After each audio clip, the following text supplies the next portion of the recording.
Kadodin mi kata Zamfana Dei Kunyale kumpong pila Kadodin mi kapa Zamfana Dei Why to be a chuding pila Boy pasti suni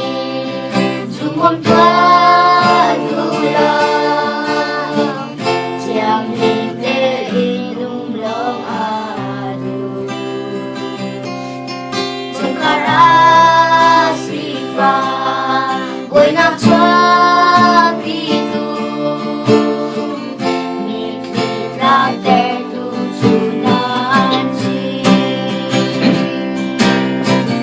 Sungkai bandang duang sukan serpiu Sungkai abad jemput nagan cimu Sungkai raga nang lepas Sungkai kita involkan etilan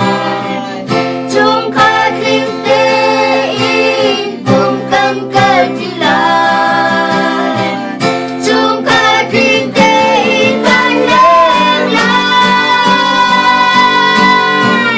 Ibalai an sungkai ban kribangi Ban ramat sungkai tinggal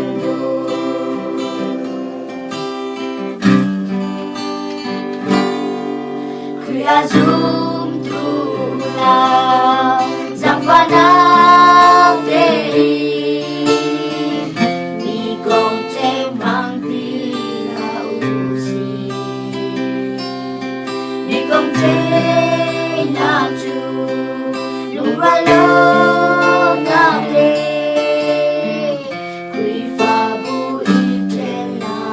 asin Boy pasti suni Di kong adulo Ama kong lo Di kong nagi Kan di chu boy pa Kong long ite ko na usi Member kinte ikani puntalay Member kinte iko'y bagang tong tiyanlan Zayon lang